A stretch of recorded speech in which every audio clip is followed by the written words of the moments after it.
All right, we are talking about money this morning and how all of us can keep more of it in our pockets. Yes, always right time to get this kind of advice. So the CEO of World Financial Group, Fradel Barber, is here with us. Thank you so much for being here. We appreciate it. Thanks for having me. Michelle, you are awesome with money, in my opinion. I am a miser, man. I will pinch a penny in a minute. So you get the first question. It's all right. So number one way we can do this is by looking at our cable bill, right? That's one thing that you say? Absolutely. You know, we live in a city where there's so many things pulling us and attracting us. So there could be little ways, subtle ways, that if a little effort is put in, money can be saved. You know, one is cable. A lot of times you have, I don't know how many channels that you pay for, but don't necessarily use. Exactly. So nowadays there's streaming, there's Hulu, there's many different ways. Netflix is another one, absolutely. Or even going to the one channel, maybe ABC, that you want to pay for, right? That's it. Well played. And you save $200 a month. Now, what about cutting your landline? Because I saw you can save up to $500 a year, and then the telemarketers can't find you as easily. Oh yeah, there's other pluses too. Right? That's just the phone that plugs into the wall. That's it. Mine's actually unplugged right now. Really? Really? There you And go. you're a financial advisor. You don't have a landline. I don't. Because everyone calls me on my cell. I'm the only one in America who still has a landline. I still like mine, because sometimes the cell doesn't work.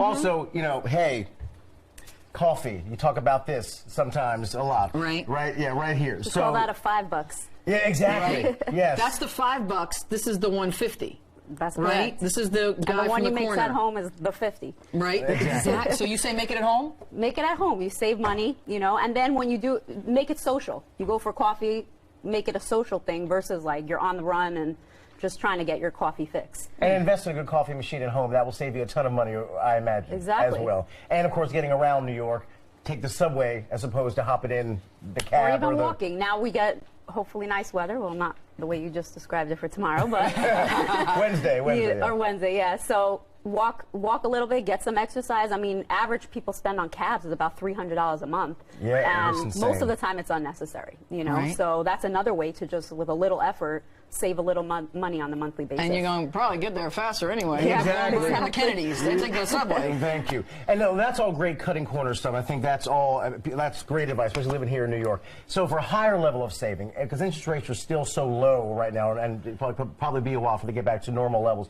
If you have an ample savings, what is the best thing to be doing with it right now? Yeah. Even $1,000, right? Yeah, and it's, you know, it's not so much about how much you have, it's a matter of getting into the habit of doing it. And the biggest question that I get is, when people do get into that habit, is where do I put it? You know, and what are the options? Exactly. So it really breaks down. There's obviously a lot of things you can do with your money to grow your money, but it breaks down into 3 categories. One is what I would call fixed. Fixed is your basic savings account, CD, money market. You're not going to lose much, but you're also not going to get that much. Low risk, but also low reward. Exactly. You know, slow and steady. Exactly. Yeah, right. But and it doesn't necessarily win the race. It's not going to win the race, because how quick does your money double when you're earning 1%? Right. So what about stocks? You can look into stocks and mutual funds. Stocks, mutual funds, 401ks. Now you're talking about a greater reward, but also a greater risk. So everybody who's had money in the market in 2008 watched their 401k turn into a 201k when, you know, market went down. So yes, there are greater potential for rewards, but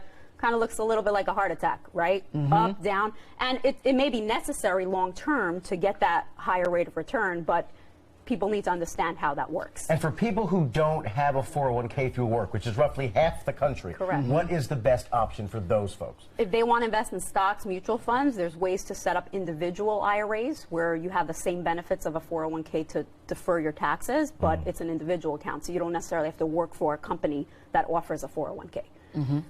And where should people go to find out more about mutual funds and index funds that diversify for you, and so you're doing all of that without having, you know, some kind of amazing business degree and still making the money? Absolutely. There's many places online that you can find information.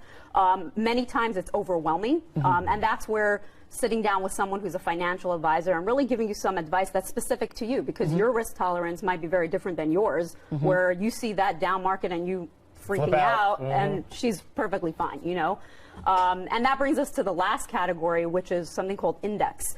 Index kind of brings both of those worlds together, you know, the fixed and the variable, where you can have what they call a floor. So it's tied to an index, for example, like a S&P 500, and it will take the average of what the index is doing, but if that goes down, there's a floor. So let's say you're not going to lose money, or you make a minimum of 1%. And then there's also a cap. So you can get that higher rate.